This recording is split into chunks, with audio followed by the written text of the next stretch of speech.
Hello, I'm the Nostalgia Collector, and welcome to my Nerd Cave. So, couple things. One, yes, I will continue doing my video game collection videos every weekend. I just wanted to do this particular out of the ordinary video. Well, not necessarily out of the order because I did the same thing last year. Um, because it is now the beginning of July. So I wanted to show a collection update, kinda, on my Criterion collection. I'm a like if there's one thing I love more than like video games and toys, it's movies. I'm a huge film buff, lifelong. And when I discovered Criterion, well, that was it for my wallet. So obviously, July Barnes and Noble does their 50% off sale along with November. So to kick off the month, I'm just going to show off what I have in the collection so far, minus the movies that I have bought today when I went to Barnes and Noble. I'm going to do a haul video basically for the month at the end of the month. And so, yeah, those movies are going to be shown at the end of the month along with everything else to pick up, excuse me, over the course of the month. For now, I'm just going to show off what's currently in my collection up until today. I am actually going to do this in a particular order, like I have not been doing for the video game collections. I'm going to start off with the non-Criterion releases, Criterion films. Then I'm going to do the couple DVDs that I own. I don't have a lot of those, but and then I'm going to do the box sets, and then everything after that is going to be in spine number order. So let's get kicked off. These 5 films are the films themselves are Criterion releases. You can even, like, the IMDb page even specifically says this part of the Criterion collection, spine number, da da da da da. They just these don't these either are none of these have a Criterion Blu-ray release yet. So just to kind of keep these films all together, I do have these non-Criterion release films. One of them I'm kind of concerned might never get a Criterion release because it itself is from a different boutique media collection. Not that there's anything wrong with that particular distributor. I'm just a Criterion guy, and you know what? I'm just gonna go ahead and talk about it. I love Kino Lorber, but like, it just seems like a medal of honor for a film to make it into the Criterion collection. So this film is Alphaville. I did flip around the artwork. This is not the original artwork for this release, but I'm a guy that when I buy a Blu-ray and it has reversible artwork, I like to flip it for whatever reason, especially if it has a not plastic, but a cardboard sleeve. Of course, this one did not, but whatever. So Alphaville, French noir sci-fi film, and it's kind of dope. So yeah, this one, everybody knows that I don't really need to go into much detail. Spartacus, Kubrick's film with Kirk Douglas, Laurence Olivier, Tony Curtis, Charles Lawton. It's just a phenomenal film. So yeah, this one I would really love to see a Criterion Blu-ray release for. Chasing Amy, the only Jay and Silent Bob film that's in the Criterion collection. Granted, they're not like the main characters, like they are not even like really secondary characters like they were in Clerks, and they weren't main characters like in Jay and Silent Bob Strike Back and the reboot. They were just on screen for like 5 minutes or so. But yeah, Chasing Amy, really enjoyed it. Of course, everybody knows RoboCop. This is the trilogy. Only the first one got a Criterion release, but yeah, I got the whole RoboCop trilogy here. This one I would love for Criterion to finally put out on Blu-ray or 4K. And I'd like for the artwork to look like a turntable. I think that'd be kind of dope, or even like a cassette tape, maybe. But this is Spinal Tap, one of the best mockumentary films of all time. This film is hilarious. I have not watched it in a long time though. I need to watch it again. Okay, DVDs. Like I said, I've only got 2 here, so yeah. That is Armageddon, which, you know, really weird for Criterion to have released, but what are you gonna do? Although a Blu-ray update would be kind of dope. So, and this one, I literally just the other day picked it up with trade credit at Second and Charles, and watch now that I have picked it up on DVD. They're going to announce the Blu-ray release slash 4K release. So it's the I Am Curious box set. Have not watched it yet. In fact, it's still sealed. So yeah, I need to watch that at some point. Okay, now we're going to get into the boxed sets. This one, I actually have not sat down and watched all three of them. The Whit Stillman trilogy, and I actually really love the texture of this box. Like, it's, I don't know, kind of like a coarse paper, like almost like a business card, like an American Psycho business card. But yeah, the Whit Stillman trilogy. That's by numbers 326, 485, and 807. Yeah, I love the boxes. So if there's like 3 films within a box, even if they're like completely separate spine numbers, I'd pick up the box, especially when they're like this. Like, I didn't get the Guillermo del Toro trilogy because it's in a separate, or it's in like a different kind of sized box, and it didn't come with the stuff like that, individual cases for the movies, and I don't know, I just wanted the movies separate. Well, plus I bought them before the trilogy was released, so whatever. The Andre Gregory and Wallace Shawn 3 Films collection, which includes My Dinner with Andre, which is a fantastic film, even though it's literally nothing but them eating dinner and talking. I was hooked like the entire time. Vanya on 42nd Street and A Master Builder. Those are spine numbers 479, 599, and 762. Excuse me. But yeah, it's a really good box set. This one is actually an out-of-print box set. The films themselves are still widely available within the collection. You just can't get the box that goes around them anymore. Of course, when I bought it, the box set was significantly cheaper than just buying the 4 individual films by themselves. So I jumped on it, and then immediately the box itself went out of print. So I was like, oh, neat. Okay. So that's the Classic Hitchcock collection, which features The Lady Vanishes, The 39 Steps, The Man Who Knew Too Much, and Foreign Correspondent. Those are spine numbers 3, 56, 643, and 696. And last but not least, this is my big box set in the collection. I plan on rectifying that at some point. But really good box set to have. Very enjoyable movies. There's a lot of them. Zatoichi, The Blind Swordsman. There's 25 films in this collection. So when they finally did a re-release of it, it didn't necessarily go out of print. It was just unavailable for a long time, and then they re-released it. Granted, this didn't come with the dual format like the original box set did. It came with Blu-rays and DVDs for each disc. This is just solely Blu-rays, which is fine. I do prefer Blu-rays, and the DVDs are nothing but extra. But yeah, so.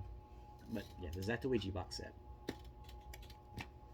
Yeah, now we're gonna go in spine number for all the individual releases. There are a couple 2-packs that kind of go back to back in spine number order, but these are the individual spine numbers for the collection that I own. Of course, you can't have the Criterion collection without Seven Samurai, spine number 2. A very phenomenal film if you've got 3.5 hours and are willing to watch a movie with subtitles in black and white. So yeah, Seven Samurai, very influential film too. Love this movie. Spine number 6, Beauty and the Beast from Jean Cocteau. Very good film. Kind of goofy, really watching it, but the way that Cocteau describes it is you're supposed to watch it with the mind of a child, and don't know if you can tell, I'm pretty good at that. So yeah. Alright.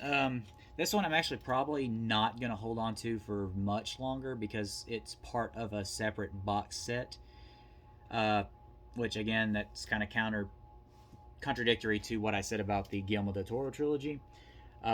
It's just more financially responsible to buy this particular box set with all these movies in it. Plus, a lot of separate movies were released within said box set, as well as a bunch of movies that had yet to get a Criterion release.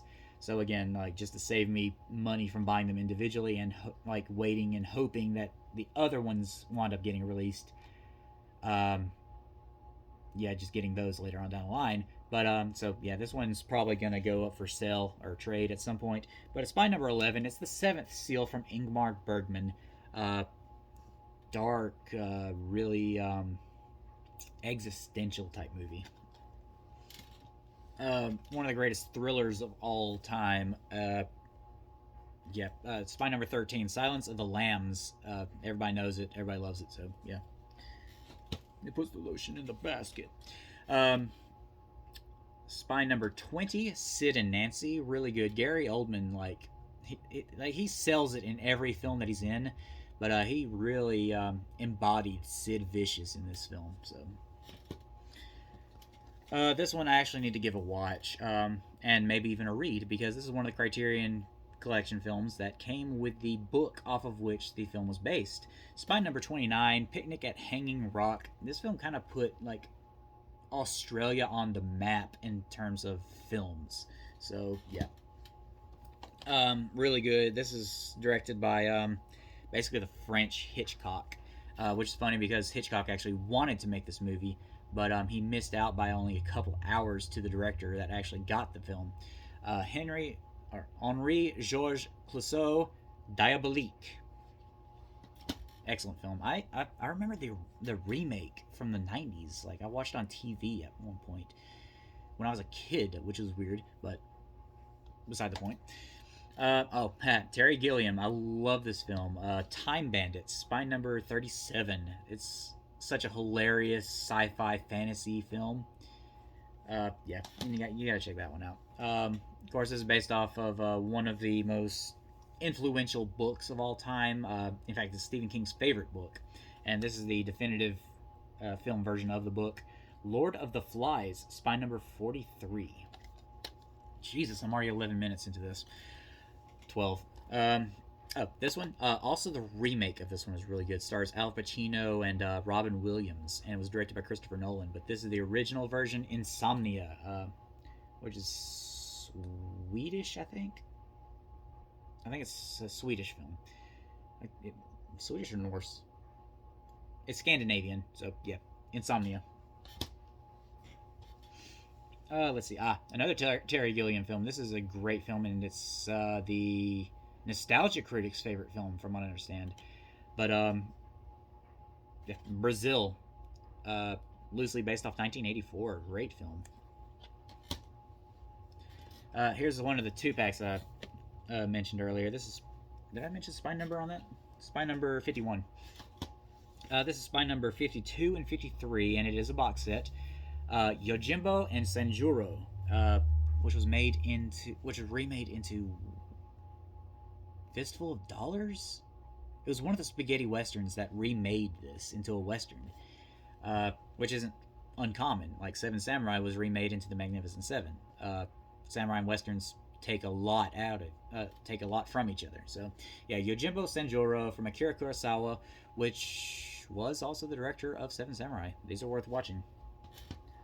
One of my favorite all-time horror movies. This is such a creepy film, and the director only made this film. He never directed anything else. Carnival of Souls, spy number 63.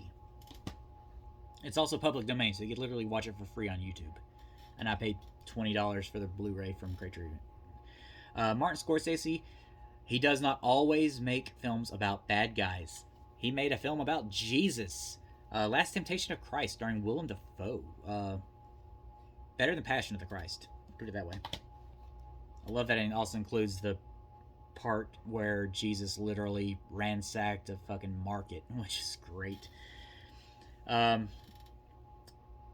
De Palma thriller, spy number 89, Sisters, really good film. I need to kind of start pumping my way through some of this. Love this film. 1950s sci-fi is just it stands out. This is The Blob, Steve McQueen's first movie.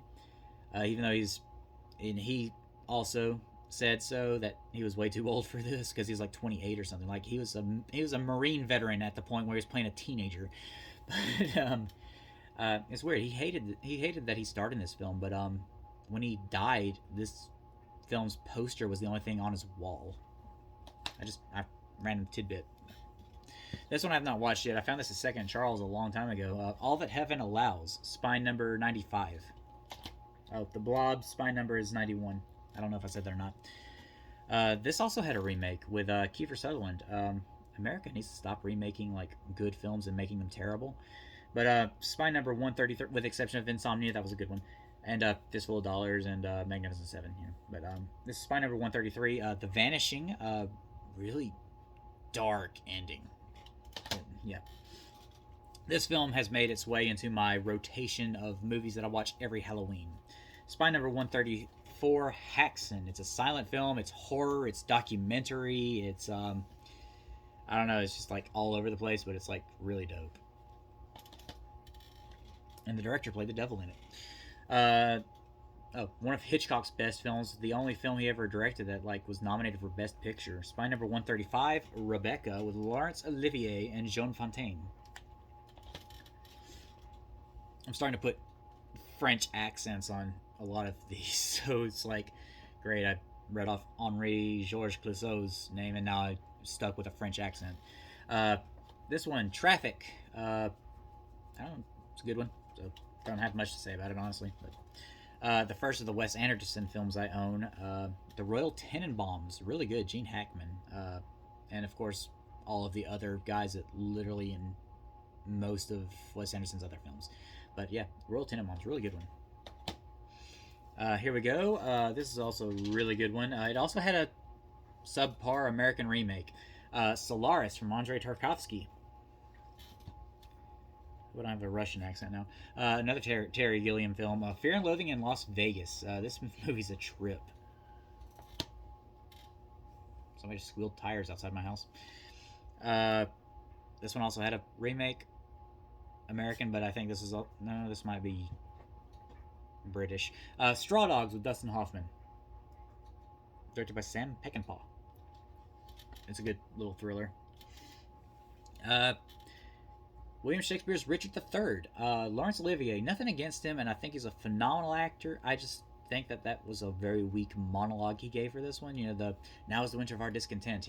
I don't think he sold it that well, honestly. But I don't know. Maybe it's just from the time, and I've heard such amazing other actors do a better job with it. I'm probably saying something very controversial with that. Cronenberg film Naked Lunch. This movie was also a fucking trip. Like, it was insane, but I loved it. This was also a really good one. I bought this for October of last year to watch for Halloween. Oni Baba. Yeah, awesome ghost movie. Another Cronenberg film. I think the DVD packaging looks better because it looks a lot more like a VHS tape. This one does have the markings and looks like a VHS tape. It's just thinner, and the DVD looked a lot more VHS-esque. But David Cronenberg's Videodrome, really good. Wish, what's his name? Hades. James Woods. Wish he wasn't such a douche nowadays. Also a really good horror thriller. Eyes Without a Face. I thought this went out of print when I bought it, and I saw that was at Barnes & Noble, so I rushed to Barnes & Noble, picked it up, and then all of a sudden it went back in print, and I'm like, oh, well, shit, okay. Well, I mean, still got it. It's a good movie. So, whatever. Another Wes Anderson film, The Life Aquatic with Steve Zissou. I think this is one of Wes Anderson's weaker films, but I still liked it. Bill Murray obviously stars in it. Jeff Goldblum's in it. Willem Dafoe. All of his regular cast.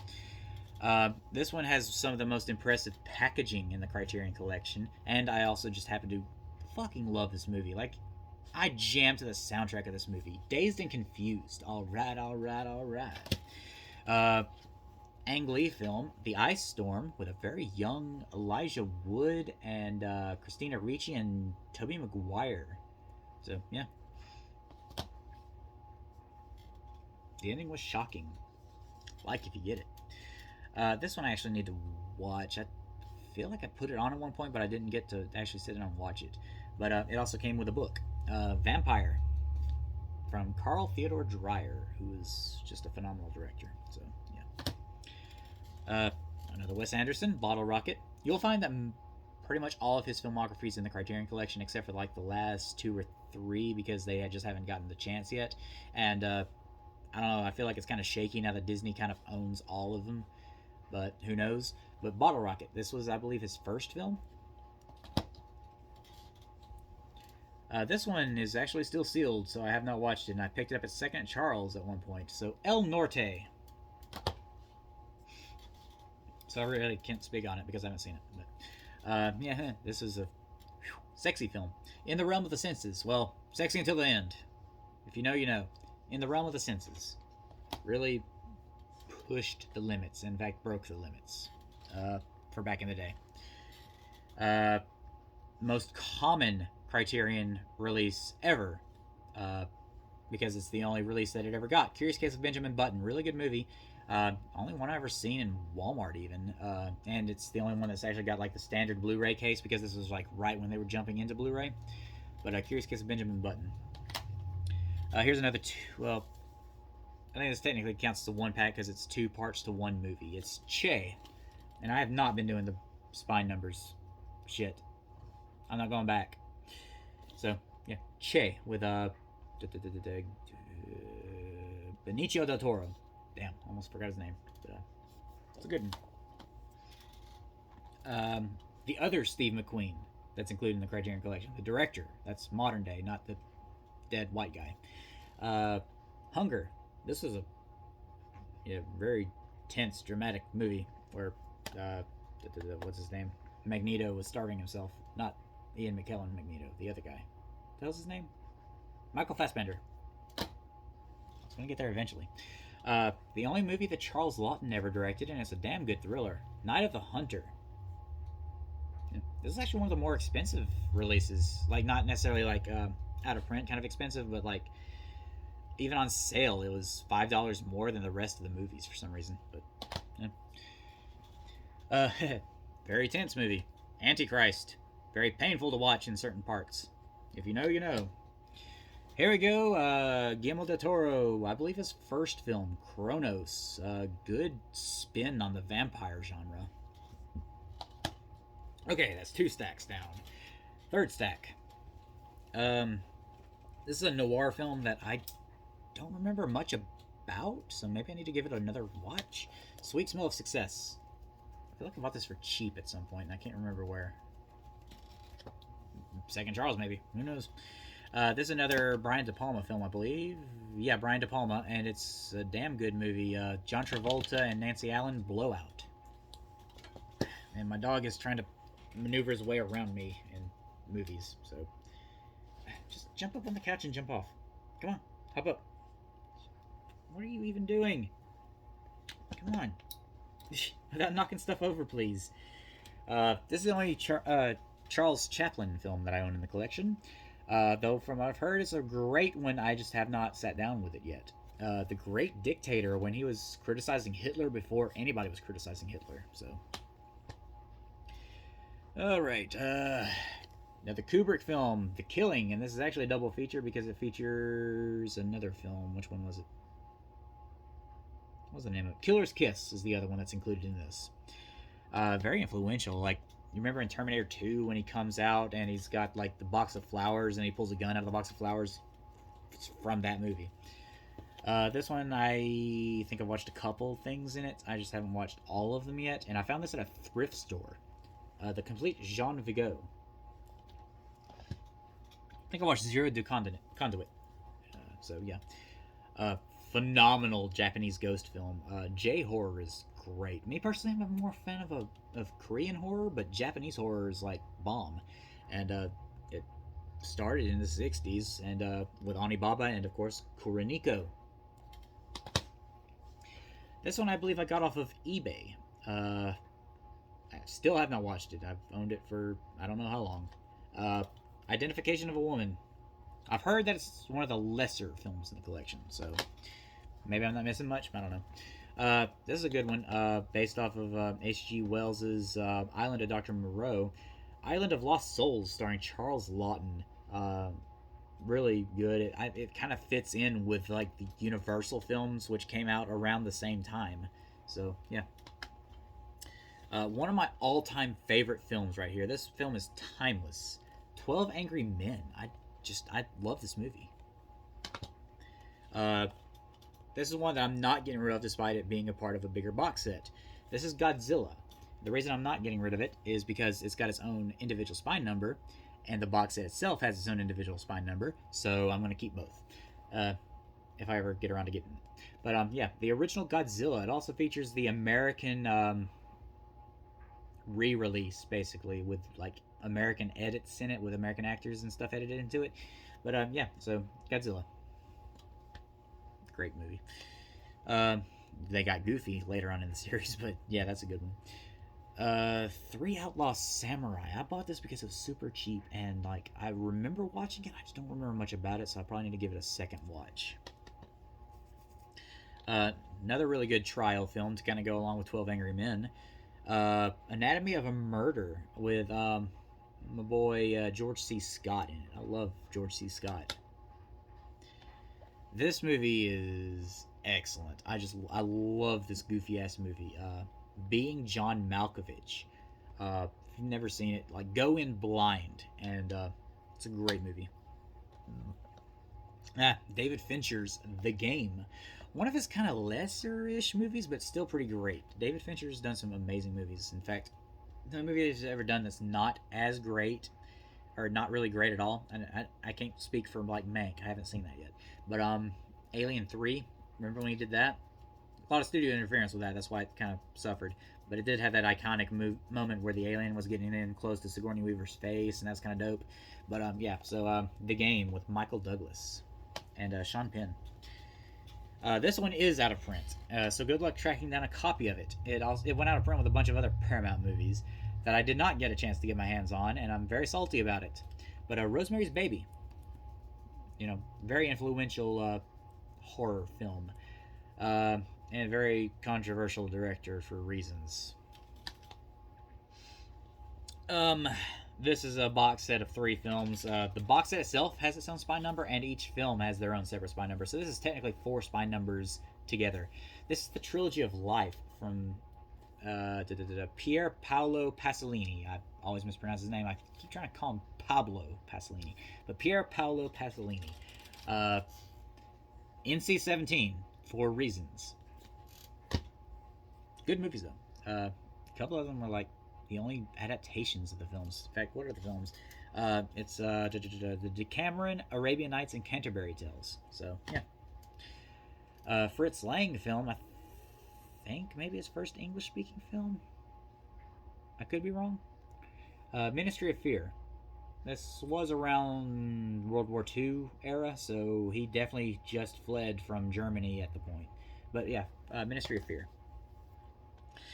I think this might be the first Western I've come across in here. 310 to Yuma. Yeah, there's an original version of that, not the Christian Bale, Russell Crowe one. But it's actually a really damn good movie. Which I think the remake was actually pretty good too. It's been years since I've seen that though. I'm not even a big Western guy. If it's good, then it's good. But Western's just kind of a lower tier genre for me. But here's another Guillermo del Toro, and this one is a phenomenal ghost movie. Devil's Backbone. One of his only like solely Spanish-speaking films. This one was also given an American remake that I fucking love. I love the remake because it has Robin Williams and Nathan Lane. This is La Cage aux Fous, or The Birdcage. Yeah, like I said, both versions are great, so check them out. This movie actually got a lot of like belly laughs out of me. This is like a really damn funny movie. I Married a Witch. It's super cheap, so by all means go for it. Phenomenal horror movie, one of the best horror movies in the collection. The Uninvited. Yeah. There's a scene where they can hear crying that's like disembodied, and it's like it just gives me chills. So yeah. One of my favorite comedies of all time, and I think James Rolfe, the Angry Video Game Nerds, I think it's his favorite film of all time. It's a mad, mad, mad, mad world. And it's got literally anybody and everybody who was famous in 1963. So, the Three Stooges had the weirdest cameo where they just stood there, didn't say nothing for like 5 seconds, and then boom, cut away from them. Don Knotts was in it too, and I loved his cameo. It was hilarious, that whole scene.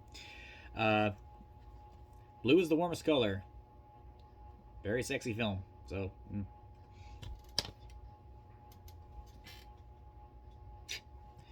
very sexy film, and it's number 69.5. Okay, done with that stack. And another Wes Anderson film, probably one of my favorites he's ever done. Fantastic Mr. Fox. The movie is fantastic. I just love stop motion animation anyway, so yeah. Another one that came with the actual book off of which the film was based. This is a John Wayne movie directed by Howard Hawks. Red River. Really good movie. I know that John Wayne was kind of iconic, and it's like, you can't kill off John Wayne. I think it would have been better if John Wayne died at the end, but what do I know? The Beatles, A Hard Day's Night. I would really love to see Yellow Submarine get a Criterion release, and this was actually about to get a 4K upgrade, so I don't know. I'm probably just going to stick with this one, just because I already own it, and these are really fucking expensive to collect. Another Cronenberg film, one of his earlier films, Scanners, sci-fi classic, I think. Everybody knows the famous head exploding scene. It's great. David Lynch film, Eraserhead, his first film. This movie's a fucking trip, man. Another from Polanski, the controversial director of Rosemary's Baby. The Tragedy of Macbeth, one of the really, really good adaptations of Macbeth, too. Kenneth Branagh also did one. And there was a Mel Gibson version, too. And of Michael Fassbender. Shit, there's been a lot of Macbeth adaptations. This is another one of the greatest horror films in the collection. One of my favorites, in fact. The Innocents. If you've seen Haunting of Bly Manor, it's based on the book that this is based on. This is a lot more faithful adaptation, though.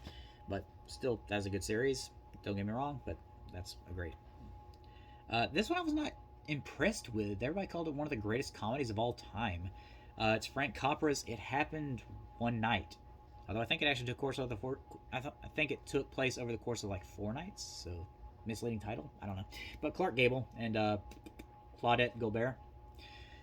I don't know. I just wasn't that impressed with it. So this one's also out of print. So I did get my hands on this one. Don't Look Now. A good thriller starring Donald Pleasance. Really shocking ending. Not the same as Ice Storm, but that one's, just surprise ending. But Valerie and Her Week of Wonders. Fisher King, Terry Gilliam, starring Robin Williams and Jeff Bridges. Really great. Jeff Bridges? Yeah, Jeff Bridges. Really great film. I'm trying to roll through because I'm already over 30 minutes into this video. This one's also getting a 4K release soon, but I'm probably going to stick with this one. David Lynch's Mulholland Drive. One of the greatest jump scares of all time. Another, what's it called? Wes Anderson film, Moonrise Kingdom. Good movie. Truman Capote's In Cold Blood. That was actually a really good movie. Kind of you're following the murderers, and then you follow them through their trial and all that good stuff. But yeah, this is one of the weirdest releases Criterion ever put out. Jellyfish Eyes. I don't know, it just kind of sticks out, really. Not much to say on it, except that it's just weird.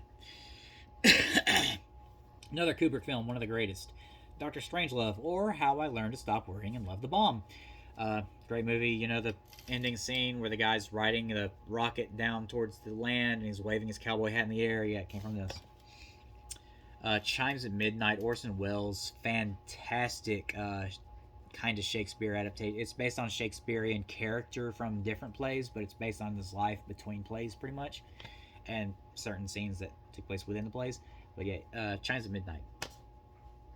Another great horror movie, and you might be surprised that it's more of a psychological horror movie. It's Cat People from 1942. You would think it literally involved cat people, but no, it's psychological horror. So, Coen Brothers' first film, Blood Simple. Really good, kind of Western noir. And the last Guillermo del Toro film in the collection, Pan's Labyrinth, his greatest film as far as I'm concerned. This is a really dope movie, honestly. Based on a graphic novel, even. Ghost World, with Steve Buscemi and a very young Scarlett Johansson. Another Tarkovsky film, and another great sci-fi film, Stalker. Last stack. So we're 34 minutes into this, so let's get through this. David Lynch, The Art Life. Good documentary. I think it's the only documentary I actually own in the collection. Not that I don't love documentaries, I just had to pick that one up because one, it was cheap, and two, David Lynch. But and then this one is a weird musical horror film based on The Little Mermaid, The Lure.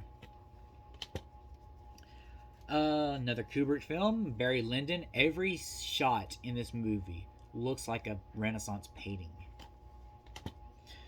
Another David Lynch film, Twin Peaks: Fire Walk with Me. Kind of wish they'd just released the full set from Criterion with this included, but what are you gonna do? Okay, this is actually a really good one. Personal Shopper with Kristen Stewart, directed by Olivier Assayas. There's a few of his movies in the collection I need to pick up. Another Terry Gilliam film. I think this is his first solo outing once he got done with Monty Python. But Jabberwocky. Actually, I really enjoyed that movie. One of the all-time greatest films, especially the 80s. This is like a landmark 80s film. The Breakfast Club. Everybody knows it. I don't have to go into detail.